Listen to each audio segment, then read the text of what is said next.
To join me on this page and to get the best available deal with Northwest, go to the link on screen or get here by clicking the link that you can find in the description down below. Once you're on this page, select the state where your property is located.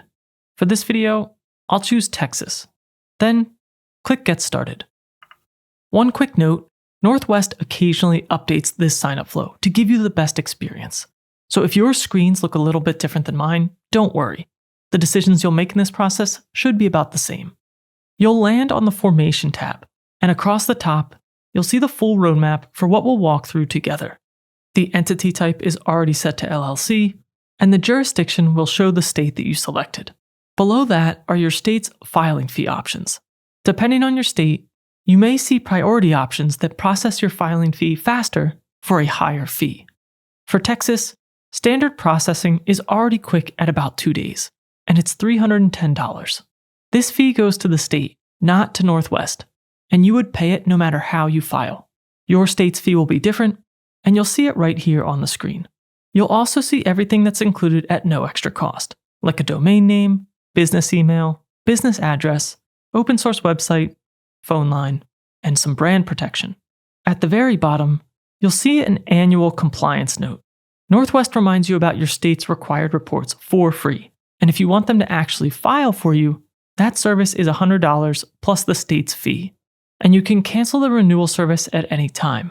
On the right, the order summary shows the $39 basic package, your first year of registered agent service included, and your state's fee. When you're ready, click Continue. Next is the Company Name tab. Enter the name that you've settled on, and choose a different designator if you don't want LLC. The preview below will show you exactly how your name will appear on state records. Under that, you'll see the EIN filing service. An EIN is your business's federal tax ID number. It's like a social security number for your LLC. You'll need an EIN to open a business bank account, and that separate bank account is what helps make the liability protection real. Northwest will handle it for $50 if you have a social security number, or you can get it yourself for free on the IRS website after your LLC is approved.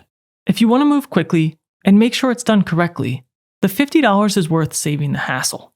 But if you have the time and want to save on the upfront cost, don't stress out that this is too difficult to do yourself, and I'll link the IRS website in the description below. When you're ready, click Continue. On the Account tab, enter your name, a phone number for two-factor authentication, your email address, and create a strong password. Once you've entered your info, click Continue. Last is the Payment tab.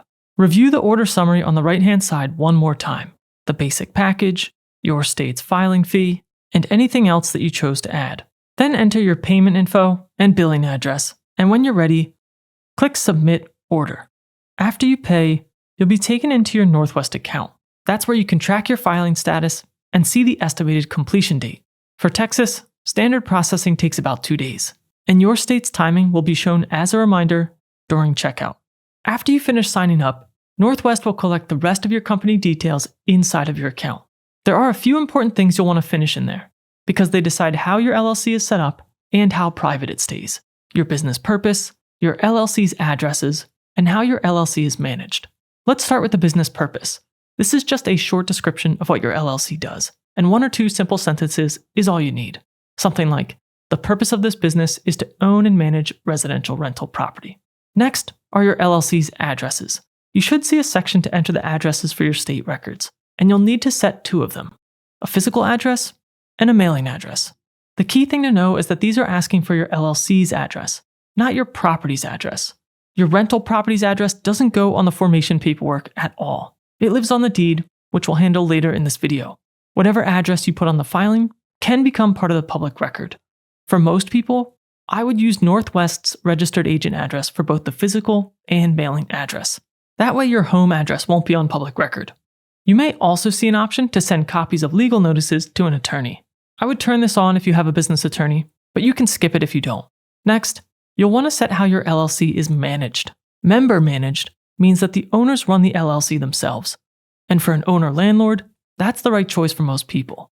Manager managed is for situations where the owners are not the ones making the business decisions. And to be clear, hiring a property manager to collect rent does not mean you need manager managed. That's just a company you hire, not an owner. If you own the rental with somebody else, this is also where you'll add the other owners of the LLC. And finally, Northwest may recommend some extra services, like an S-Corp election, premium mail, trademark filing, or a DBA.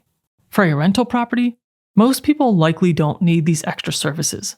The one people ask about most is the S-Corp election, and for a rental, I would skip it for now. The tax benefits that make S-Corps attractive for active businesses generally don't apply here, and you can always make this election later with your CPA. Once these details are finished, your part is done, and Northwest handles the filing with the state.